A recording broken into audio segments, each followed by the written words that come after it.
نحمده ونصلي على رسوله الكريم اما بعد فاعوذ بالله من الشيطان الرجيم بسم الله الرحمن الرحيم رب اشرح لي صدري ويسر لي امري واحلل عقدة من لساني يفقهوا قولي ثم پھر ردو وہ لوٹائے جاتے ہیں کہاں، کس کی طرف؟ اللہ، اللہ کی طرف۔ کون ہے وہ؟ مولاہم الحق، ان کا سچا مولا، ان کا حقیقی مولا۔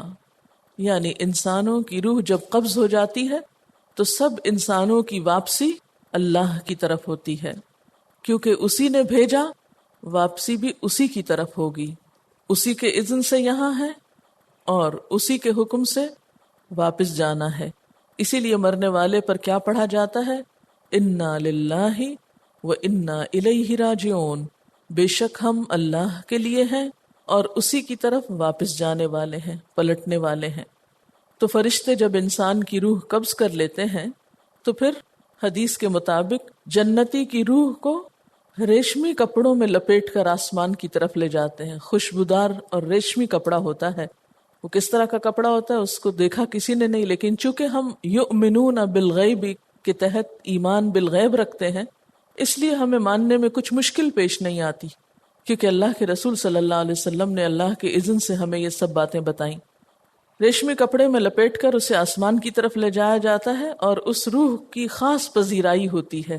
جو اللہ کا مقرب بندہ ہوتا ہے، پسندیدہ بندہ ہوتا ہے، آسمانوں میں بھی اس کا بہت تذکرہ ہوتا ہے۔ لہٰذا ایسی روح کو جب اوپر لے جایا جاتا ہے تو ہر آسمان کا دروازہ خوشی خوشی اس کے لیے کھولا جاتا ہے، اس کو مرحبا کہا جاتا ہے، حتیٰ کہ وہ 7ویں آسمان تک پہنچ جاتا ہے۔ عزت و اکرام سے اس کا استقبال ہوتا ہے اور عزت کے ساتھ اسے دوبارہ دنیا میں بھیجا جاتا ہے۔ اور پھر یہ روح اپنی میت کے ساتھ ساتھ ہوتی ہے اور پکارتی ہے کہ مجھے جلدی تدفین کے مقام پہ لے جاؤ، جلدی کرو، یعنی دفن کرو اس میت کو۔ یعنی ثم ردو میں کیا ہوتا ہے؟ جان نکلنے کے بعد ایک دفعہ اوپر تک لے جائی جاتی، پھر واپس آ کر میت کے ساتھ ہوتی ہے اور پکارتی ہے کہ جلدی دفن کرو۔ لیکن ہم اس کے برعکس کیا کرتے ہیں؟ کئی دن تک مورچریز میں رکھ دیتے ہیں، جو کہ ایک غیر اسلامی طریقہ ہے۔ بہرحال نبی صلی اللہ علیہ وسلم نے بھی ہم کو یہی حکم دیا کہ مردے کے دفنانے میں دیر نہ کرو، اگر وہ نیک ہے تو جلدی اپنے انجام کو پہنچے، اور برا ہے تو تم اس کا بوجھ اپنے کندھوں پہ کیوں اٹھائے ہوئے جاؤ اور اس کو دفناؤ۔ بہرحال یہ روح پکارتی ہے کہ مجھے جلدی تدفین کے لیے لے چلو۔ پھر قبر میں اس کو دفنایا جاتا ہے تو اسے اس کے جسم میں پھر لوٹایا جاتا ہے۔ پھر منکر نکیر فرشتے آتے ہیں، وہ آ کر اس کو اٹھا کے بٹھاتے ہیں اور اس سے سوال کرتے ہیں۔ ایک چھوٹا سا وائوا ہوتا ہے، من ربو کا، ما دینو کا، من نبیو کا، تمہارا رب کون ہے، تمہارا دین کیا تھا، تمہارا نبی کون تھا۔ جو تو ایمان والا شخص ہوتا ہے وہ کہتا ہے ربی اللہ، دینی الاسلام، اور حضور صلی اللہ علیہ وسلم کے برحق ہونے کی گواہی دیتا ہے۔ اور حدیث میں آتا ہے کہ جو کافر یا منافق ہوتا ہے، منافق کا لفظ بھی آتا ہے، وہ کیا کہتا ہے؟ ہاں لا ادری، مجھے نہیں پتا، میں نہیں جانتا۔ اور ایک اور روایت میں آتا ہے کہ کچھ لوگ یہ جواب دیتے ہیں میں وہی کہتا تھا جو لوگ کہتے تھے، مجھے نہیں معلوم۔ یعنی صرف سنی سنائی پر اس نے کچھ باتیں سن رکھی ہوتی ہیں، اسی پہ چلتا ہے، اسے یقین نہیں ہوتا کہ ایسا ہونے والا ہے۔ بہرحال اس کے سوالوں کے بعد اس کے ساتھ یہ معاملہ کیا جاتا ہے کہ نیک روح کو سلا دیا جاتا ہے، اس جسم کو سلا دیا جاتا ہے اور کہا جاتا ہے ایسے سو جاؤ جیسے ایک دلہن سوتی ہے سکون کے ساتھ، اور اب تمہیں قیامت کے دن ہی اٹھنا ہے۔ اور اس کے برعکس جو برا شخص ہوتا ہے، بدکار ہوتا ہے یا کافر ہوتا ہے، اس کی روح کو لپیٹنے کے لیے بہت گندے قسم کے چیتھڑے لائے جاتے ہیں جو نہایت بدبودار ہوتے ہیں، اور اس میں لپیٹ کر وہ آسمان کی طرف لے جاتے ہیں تو کوئی دروازہ نہیں کھلتا۔ وہاں سے اسے اپنی میت کی طرف زمین میں پھینک دیا جاتا ہے، پٹخا دیا جاتا ہے، اور وہ پکار کے کہتی ہے کہ مجھے دفن نہ کرو، یعنی میں زمین میں نہیں جانا چاہتی۔ پھر جب تدفین کے وقت قبر کے اندر سوال جواب ہوتے ہیں اور وہ امتحان میں ناکام ہوتا ہے تو پھر اسے قیامت تک مقام سجین میں قید کر دیا جاتا ہے، اور اس شخص کے لیے قبر تنگ کر دی جاتی ہے، اور اس کے اعمال کے مطابق اس سے معاملہ کیا جاتا ہے۔ بہرحال یہ اصل انجام تک پہنچنے سے پہلے ایک وقتی طور پر جو بیچ کا انٹرم پیریڈ ہے، انتظار کا وقت، جسے ہمارے دین میں برزخ کہا جاتا ہے، وہاں پر اسے رکھا جاتا ہے، حتیٰ کہ قیامت کے دن پھر سخت ترین عذاب کی طرف اس کو لوٹایا جائے گا، جیسے کہ سورۃ المؤمن کی آیت 45-46 میں آل فرعون کے بارے میں آتا ہے، کیونکہ وہ ڈوب کر مرے تھے، قبر ان کی زمین میں نہیں بنی تھی، اس کے باوجود کیا کہا گیا کہ وحاق بآل فرعون سوء العذاب، اور گھیر لیا آل فرعون کو برے عذاب نے، النار، آگ نے، حالانکہ وہ پانی میں ڈوبے تھے، کیونکہ بہت سے لوگ کہتے ہیں نا قرآن میں کہاں لکھا ہوا ہے قبر کا عذاب۔ تو یہ سورۃ المؤمن کی آیت 45 اور 46 ہے، وحاق بآل فرعون سوء العذاب النار، آگ نے، یعرضون علیہا، اس پر وہ پیش کیے جاتے ہیں، غدوا و عشیا، صبح اور شام، ویوم تقوم الساعہ، اور جس دن قیامت قائم ہوگی اس دن کیا کہا جائے گا، ادخلوا آل فرعون اشد العذاب، آل فرعون کو شدید تر عذاب میں داخل کرو، یعنی قبر کا عذاب آخرت کے عذاب سے بہرحال ہلکا ہوگا۔ اس آیت سے پتہ چلتا ہے کہ وہاں شدید ترین عذاب ہوگا۔ نبی صلی اللہ علیہ وسلم جب معراج کے موقع پر تشریف لے گئے تھے تو آپ نے آل فرعون کے گروہ کو آگ کی طرف جاتے بھی دیکھا تھا، اور آپ کو بتایا گیا تھا کہ یہ صبح شام آگ پر جاتے ہیں اور قیامت کے دن شدید تر عذاب کی طرف جائیں گے۔ بہرحال نیک لوگوں کی روحیں علیین میں ہوتی ہیں، وہاں وہ خوش ہوتے ہیں، شہداء کی روحیں تو ڈائریکٹ جنت میں بھیج دی جاتی ہیں، وہاں پر وہ اڑتی ہیں، کھاتی پیتی ہیں۔ نیک لوگ علیین میں ہوتے ہیں، جب ایک کے بعد ایک پہنچتا ہے وہاں تو وہ آپس میں بات چیت بھی کرتے ہیں، اور جسم سو رہا ہوتا ہے، یوں محسوس ہوتا ہے جیسے ایک خوبصورت خواب ہو، یعنی محسوسات ہوتے ہیں، لیکن بہرحال دنیا والوں سے ایک طرح سے رشتہ ختم ہو جاتا ہے، کیونکہ وَمِن وَرَائِهِمْ بَرْزَخٌ إِلَى يَوْمِ يُبْعَثُونَ، اور ان کے پیچھے ایک برزخ، برزخ فارسی زبان کا لفظ پردہ سے ہے، جب اس کو عربیسائز کیا گیا تو پردہ برزخ بن گیا۔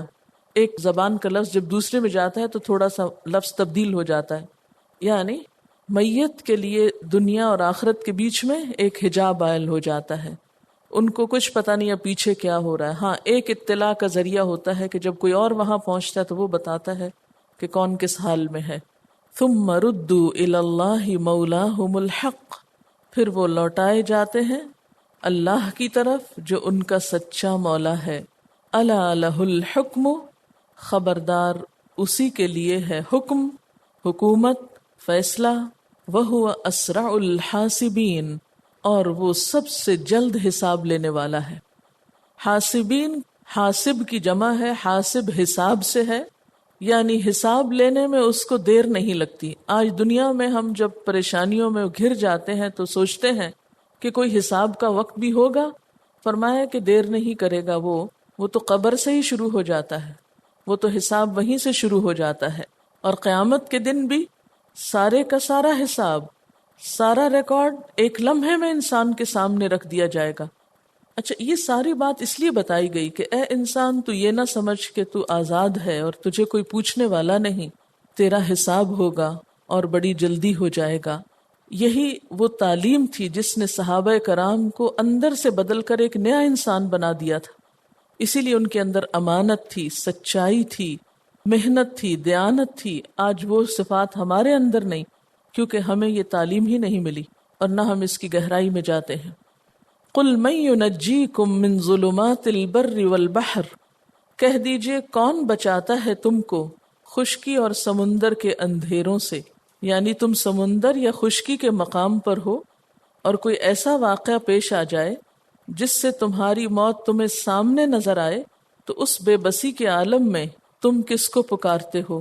تدعونہ، تم اسی کو پکارتے ہو، تضرعا، گڑ گڑا کر، وخفیتاً، اور چپکے چپکے، کیونکہ خوف کی حالت میں بسا اوقات منہ سے بھی آواز نہیں نکلتی تو دل ہی دل میں انسان پوری طرح اللہ کی طرف متوجہ ہو جاتا ہے، یعنی مصیبت کے وقت تم گڑ گڑا کر اللہ کے حضور فریادیں کرتے ہو۔ ایسے موقع پر بڑے سے بڑے دہریے بھی، خدا کو نہ ماننے والے بھی اس کی طرف متوجہ ہو جاتے ہیں، جیسا کہ اکرمہ بن ابی جہل کیا کہتے ہیں اس وقت، لئن انجانا من ہذہ، البتہ اگر اس نے بچا لیا ہم کو اس سے کس سے؟ اس مصیبت سے جو عین سمندر کے بیچ میں جبکہ رات ہو اور بادل ہو اور نیچے کھلا سمندر ہو، ہاتھ کو ہاتھ سجھائی نہ دے، تو ایسے میں تمہیں کوئی اور سہارا نظر نہیں آتا، تم کسی کی طرف بھی توجہ نہیں کرتے، صرف اور صرف اپنے رب کو پکارتے ہو۔ اور اسی طرح خشکی میں بھی، کسی صحرا بیابان میں، اندھیرے میں خاص طور پر آپ دیکھیے کہ صرف یہ نہیں کہا گیا کل من ینجیکم من البر والبحر یا فی البر والبحر، یہ نہیں کہا گیا کہ خشکی اور سمندر میں، بر و بحر میں تمہیں کون بچاتا ہے، کہا گیا ظلمات البر والبحر۔ آج رات بے شک آپ تجربہ کیجئے کہ اندھیرے میں جس طرح رب یاد آتا ہے اس طرح روشنی میں نہیں آتا، اس لیے کہ یہ انسان کی نفسیات ہے، وہ اندھیروں سے ڈرتا ہے۔ فرمایا جب شدید اندھیرے ہوتے ہیں اور تمہیں تنہائی کا احساس ہوتا ہے تو کون بچاتا ہے تم کو؟ اور یاد رکھو قبر میں بھی ایسا ہی اندھیرا ہوگا، وہاں کوئی عزیز ساتھ نہ جائے گا، تنہا ہوگے، پھر کون کام آئے گا؟ اللہ۔ تو پھر اسی کو یاد نہیں کرتے، اسی کو بھلائے رکھتے ہو۔ دنیا میں تو انسان دعائیں مانگتا ہے اور مصیبت سے باہر آ جاتا ہے، لیکن قبر کے اندھیروں میں، قبر کی مصیبتوں میں انسان چیخے، چلائے، روئے، دھاڑے، لیکن اس کو کوئی بھی آ کر نہیں بچائے گا۔ اور یہ بھی آپ جانتے ہیں، ایک حدیث سے پتہ چلتا ہے کہ جب عذاب قبر ہوتا ہے تو مردوں کی چیخ پکار کو جن و انس کے سوا باقی مخلوق سن سکتی، کہ انسان کو ہمیشہ یہ یاد رکھنا چاہیے کہ اسے واپس اللہ کی طرف پلٹنا ہے۔ اگر دنیا میں اس کو یاد نہ رکھا تو وہاں کون بچائے گا، کون کام آئے گا؟ اس وقت انسان کیا کہتا ہے؟ لَإِنْ أَنْجَانَا مِنْ هَذِهِ، البتہ اگر تو نے نجات دی ہم کو اس سے، لَنَكُونَنَّ مِنَ الشَّاكِرِينَ، البتہ ہم ضرور ہو جائیں گے شکر گزار لوگوں میں سے۔ اب کہ اگر ہم اس مصیبت سے نکل آئے تو ضرور شکر ادا کریں گے۔ اس سے کیا پتہ چلتا ہے کہ دین کی اصل ہی شکر ہے۔ اللہ تعالی ہمیں جو نعمتیں دے رہا ہے اس کے بدلے میں ہم سے کوئی نعمتیں نہیں چاہتا، وہ صرف شکر گزاری چاہتا ہے، جو ہمارے دل سے بھی ہو اور عمل سے بھی۔ اور اس سے ایک اور بات یہ بھی پتہ چلتی ہے کہ شکر کی بجائے ناشکری بھی شرک ہے۔ اب دیکھیے کہ شکر اور شرک تینوں حرف شین کاف رے ہی ہیں دونوں لفظوں میں، لیکن ایک شکر بن جاتا ہے اور دوسرا شرک بن جاتا ہے۔ جب انسان شکر گزار ہوتا ہے تو دراصل اللہ کا تابعدار اور بندہ ہوتا ہے، اور جو ناشکری کرتا ہے وہ دراصل اپنی ذات کو اللہ کے برابر قرار دیتا ہے، گھمنڈ میں مبتلا ہوتا ہے، اور ایسا گھمنڈ جو انسان کو اللہ کی طرف جانے سے روک دے، اس کی اطاعت سے روک دے، تو یہ بھی شرک ہی کی ایک قسم ہے۔ تو شکر کے مقابلے میں تکبر دراصل اپنی ذات پہ بھروسہ ہوتا ہے جو اللہ تعالیٰ کو پسند نہیں۔ اب دیکھیے کہ ہمیں کوئی بھی کام کر کے کریڈٹ لینے کا کس قدر شوق ہوتا ہے۔ جب تک ہم یہ اعلان نہ کر بیٹھے کہ یہ کام میں نے کیا ہے اور اس میں میرا حصہ ہے اور یہ میرا خیال ہے اور یہ میرا آئیڈیا ہے، ہم کام آگے کر ہی نہیں پاتے۔ کیا اتنا کافی نہیں کہ اللہ تعالیٰ کو پتہ چل گیا بس ٹھیک ہے؟ بار بار اس بات کا ذکر کرنا کیوں ضروری ہے؟ یعنی ہم میں سے ہر شخص اپنے آپ کو انالائز کرے کہ کوئی بھی اچھا کام کر کے اور کوئی بھی نیکی کر کے ہمیں یہ شوق کیوں رہتا ہے کہ اس کی ذرا مشہوری ہو جائے اور دوسروں کو بھی پتہ چل جائے، اور کسی طرح فوراً میں بتا دوں کہ یہ دراصل میں تھی اس کے پیچھے۔ یہ چیز اللہ تعالیٰ کو سخت ناپسند ہے۔ جب تک ہم اپنی اس عادت کو کنٹرول نہیں کرتے اس وقت تک ہم حقیقی معنوں میں خیر اور بھلائی کا کام نہیں کر سکتے۔ آپ دیکھیے کہ اگر مثلاً بفرض محال کوئی کام میں نے بھی کیا تو مجھے ذہانت کس نے دی، قابلیت کس نے دی، اس قابلیت کے استعمال کی توفیق کس نے دی؟ وہ بھی تو اللہ سبحانہ و تعالیٰ نے دی تھی۔ تو پھر کیا ضروری ہے کہ ہم ہر وقت میں ہی کرتے چلے جائیں اور اپنا ہی ذکر پسند کریں اور اپنی ہی ذات کو منوانے کی کوشش کریں؟ یہ چیز اخلاقی طور پر بھی بری ہے، دوسروں کی نگاہ میں بھی انسان کو ناپسندیدہ بناتی ہے، اور اللہ سبحانہ و تعالیٰ کی نگاہ میں بھی ایسا انسان ناپسندیدہ ہوتا ہے کہ جس کے اندر تکبر ہو. یہ دراصل تکبر ہی کی ایک قسم ہوتی ہے. تکبر کا کیا مطلب ہوتا ہے؟ بڑائی چاہنا، بڑا بننا. تو انسان دوسروں کے مقابلے میں جب اپنی بڑائی جمانے کے شوق میں ہوتا ہے تو اس کا انٹرسٹ دراصل اپنی ذات ہوتی. وہ اس پر ریوارڈ چاہتا ہے کہ اس کو تسلیم کیا جائے، اس کو مانا جائے، اور یہ چیز انسان کو پھر اللہ تعالیٰ سے دور کر دیتی ہے.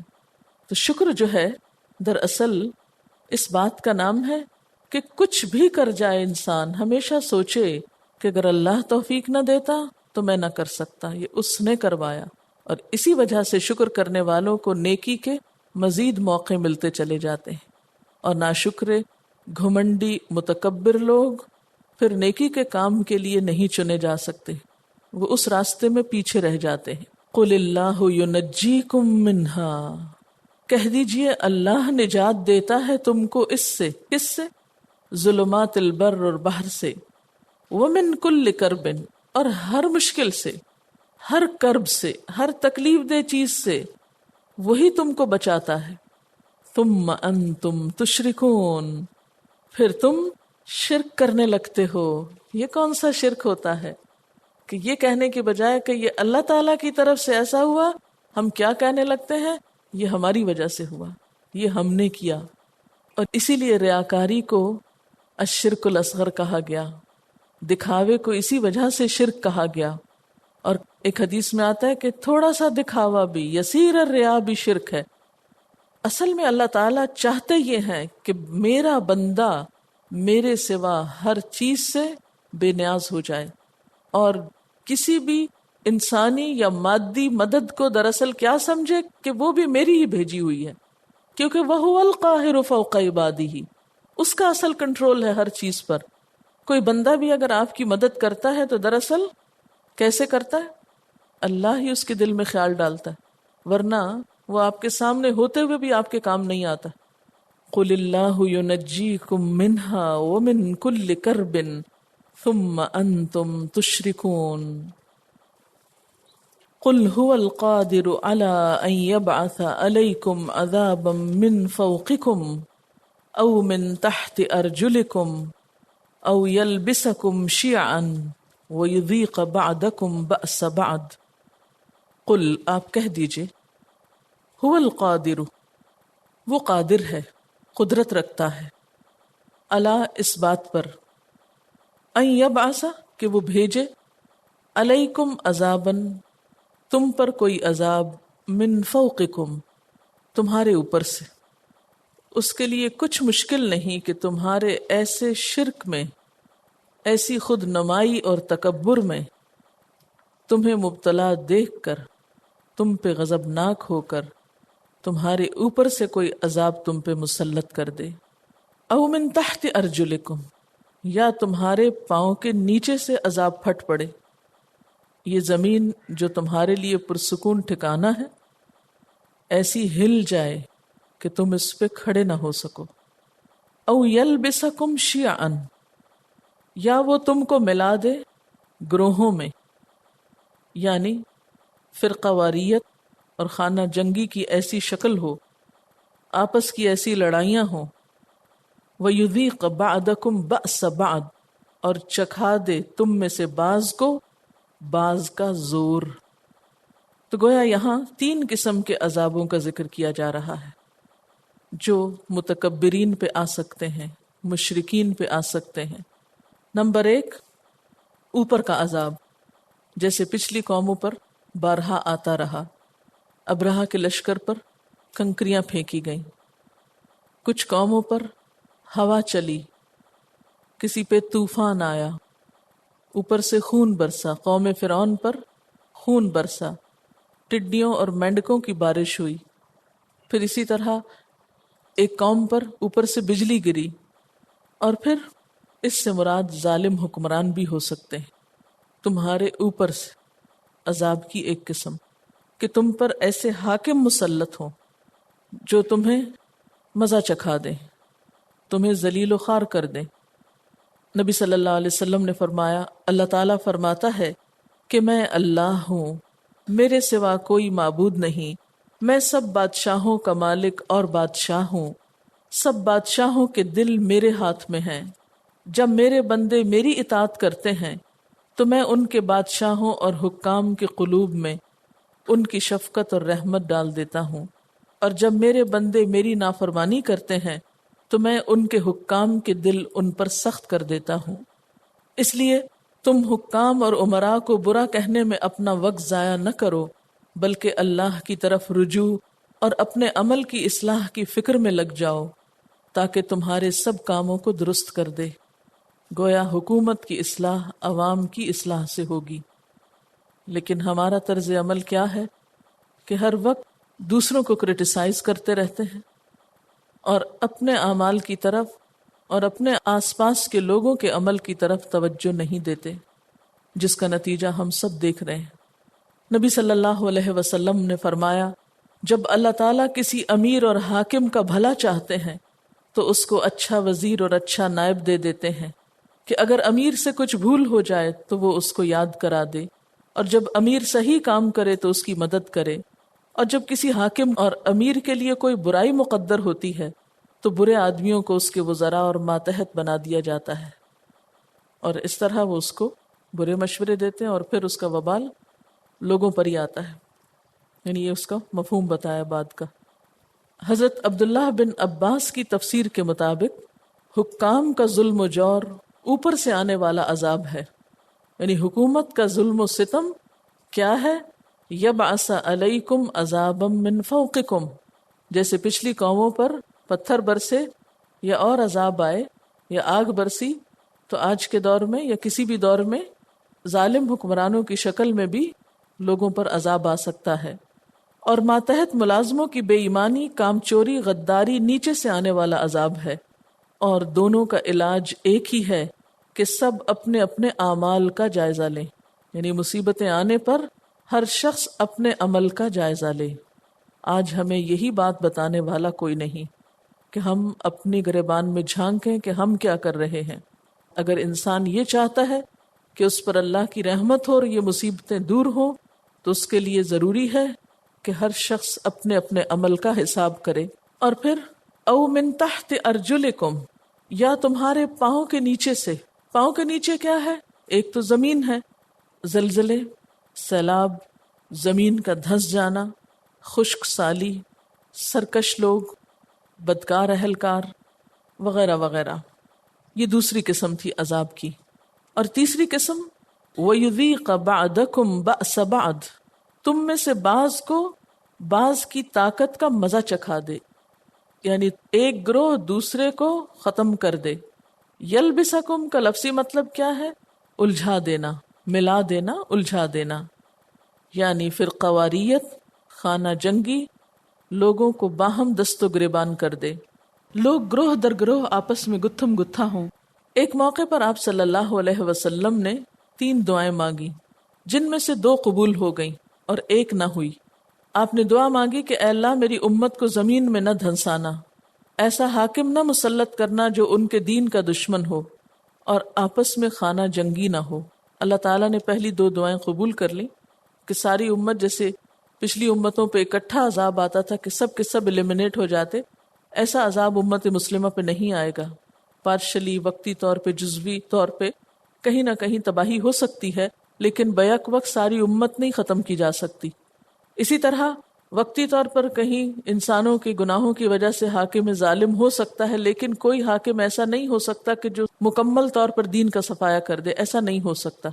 اگر ایسی کوشش ہو بھی تو اللہ تعالیٰ اور اسباب پیدا کر دیتا ہے جس سے وہ دین پھر نکل آتا ہے، پھر سر اٹھا لیتا ہے۔ جیسے کہ گزشتہ USSR کی جو ریاستیں تھیں جس میں مسلمان بہت سی حکومتیں سوشلزم کے تسلط میں آئیں اور وہاں سے اسلام کو دیس نکالا کیا گیا، مدارس بند کیے گئے، مسجدیں لاک کر دی گئیں، وہاں استبل بنا دیے گئے، قرآن کا چھاپنا، پڑھنا پڑھانا ممنوع کر دیا گیا، اور داڑھی کا رکھنا اور حجاب لینا اور کوئی بھی اسلامی شاعر جو تھے وہ سب کے سب مکمل طور پر بین کر دیے گئے۔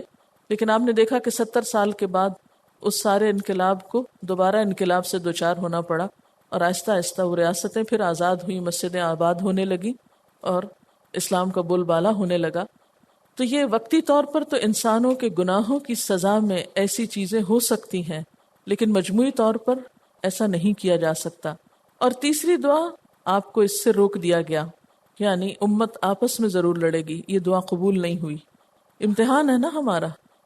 آپ صلی اللہ علیہ وسلم نے مسجد اجابہ جنت البقیع سے 8 میل مشرق کی طرف میں 2 رکعت نفل نماز ادا کی اور پھر بہت لمبی دعا کی۔ پھر فرمایا میں نے 3 دعائیں مانگی جن میں سے 2 قبول ہوئی اور 1 نہ ہوئی۔ اور وہ ایک کیا ہے کہ اس امت کے لوگ باہم لڑیں گے۔ آج آپ دیکھیں امت باہم کس طرح دست و گریباں ہے، کس طرح ایک دوسرے پہ کیچڑ اچھالا جاتا ہے، ایک دوسرے کو برا بھلا کہا جاتا ہے۔ تو یہ چیز عذاب کی ایک شکل ہے۔ آج جتنی خانہ جنگی دین کے نام پر ہو رہی ہے مسلمانوں کے اندر، اتنی شاید کسی اور چیز پر نہ ہو۔ تو اس میں بھی دوسروں کو بلیم کرنے کی بجائے ہم میں سے ہر ایک کو اپنی اپنی اصلاح کی فکر کرنی چاہیے۔ وَيُذِيقَ بَعْضَكُمْ بَأْسَ بَعْضٍ، نبی صلی اللہ علیہ وسلم نے فرمایا تم میرے بعد کافر نہ بن جانا کہ ایک دوسرے کی گردنیں مارنے لگو۔ اور آج آپ دیکھیں ہمارے دین میں اصول میں کوئی اختلاف نہیں ہے، اللہ ایک ہے، کوئی اختلاف نہیں، محمد صلی اللہ علیہ وسلم اللہ کے رسول ہیں، کوئی اختلاف نہیں، نماز فرض ہے، کوئی اختلاف نہیں، حج روزہ زکوٰۃ کی فرضیت میں کوئی اختلاف نہیں۔ جو بھی اختلافات ہیں وہ فروعی ہیں، فر کہتے ہیں شاخ کو، درخت ایک ہی ہے لیکن شاخیں مختلف ہیں، کوئی ادھر کو جا رہی کوئی ادھر کو جا رہی ہے۔ ان عبادات اور ان فرائض پر عمل کرنے کے طریقوں میں تھوڑا بہت فرق شروع سے رہا ہے، لیکن کبھی بھی اس بنیاد پر کسی کو گمراہ یا کافر و فاسق نہیں کہا گیا۔ یعنی ہر شخص اپنے مسلک پہ عمل کرتا رہا لیکن کسی کے مسلک کو باطل نہیں کہا گیا۔ جتنے بھی ائمہ مجتہدین تھے انہوں نے اپنے اپنے طور پر جو دین کو سمجھا، لوگوں کو سمجھانے کی کوشش کی، اور ہر عالم کے ساتھ کچھ نہ کچھ لوگ شامل ہو گئے، لیکن ابتداء میں ایسا نہیں تھا کہ ایک گروہ جو ہے وہ دوسرے گروہ کو اس بنا پہ برا بھلا کہے کہ تم ہماری طرح یہ کام کیوں نہیں کرتے۔ اور جو اختلاف حدود کے اندر ہو اس کے اندر ایک حسن پایا جاتا ہے، لیکن افسوس کہ آج اس اختلاف کو برداشت نہیں کیا جاتا۔ ایک اور سوال یہ پیدا ہوتا ہے کہ کیا وجہ ہے کہ یہ فروعی اختلافات کیوں ہیں؟ شاید اس لیے بھی ہیں کہ ہمارے دین میں بہت لچک ہے، یہ دین ہر دور کے لیے، ہر علاقے کے لیے قابل عمل ہے۔ فلیکسیبلٹی نہ ہوتی تو یہ دین فطرت نہ رہتا۔ تو اگر ہماری امت میں جو عبادات ہیں ان کے طریقہ کار میں تھوڑا بہت فرق آ جائے تو اس کی بنا پہ کوئی کافر نہیں ہو جاتا، لیکن آج ہمارے اندر وسعت قلب نہیں رہی۔ ہم یہ چاہتے ہیں کہ جو ہم سوچتے ہیں ساری دنیا ویسا ہی سوچے۔ اس لیے کوئی شخص اگر نماز پڑھتا ہے تو اس کی قدر کریں کہ نماز تو پڑھ رہا ہے۔ اگر کوئی شخص مسجد میں آ گیا ہے تو اس کی عزت کریں کہ اللہ کے گھر میں آیا ہے، اللہ کا مہمان ہے یہ شخص۔ اس کو وہاں ڈانٹ ڈپٹ کرنا یہ اسلامی اخلاق نہیں ہے۔ ایک بدو آ کر مسجد نبی میں پیشاب تک کر دیتا ہے تو آپ صلی اللہ علیہ وسلم صحابہ کرام کو روکتے ہیں کہ اسے کچھ نہ کہو۔ آج اگر ہمارے بچے ناسمجھی میں مسجد جا کر کوئی چھوٹی موٹی ناپسندیدہ حرکت کر بیٹھتے ہیں تو ہمارے ہی دیندار لوگ برداشت نہیں کرتے۔ یہ سب عمل دین سے دور کرنے والے اور دین سے بھگانے والے بن گئے، اس سے مسجدیں ویران ہو گئیں۔ اس لیے ہم سب کو اپنے اپنے عمل کی فکر کرنی ہے کہ ہم تقوی کے کس معیار پر ہیں۔ انظر، دیکھو، کیف نصرف الآیات، کس طرح ہم پھیر پھیر کے لاتے ہیں آیات کو، لعلہم یفقہون، شاید کہ وہ سمجھ جائیں۔ یفقہون کا روٹ کیا ہے؟ فقہ۔ یعنی یہ سب باتیں ہم نے یہ ان کی سمجھداری کے لیے ہیں، لیکن افسوس کہ آج فقہ کی بڑی بڑی کتابیں پڑھنے کے باوجود بھی یفقہون کی صفت ہمارے اندر نہیں پیدا ہوتی، دین کی روح ہمارے اندر نہیں اترتی۔ وآخر دعوانا ان الحمد للہ رب العالمین۔ سبحانک اللہم وبحمدک، نشہد ان لا الہ الا انت، نستغفرک ونتوب الیک۔ السلام علیکم ورحمۃ اللہ وبرکاتہ۔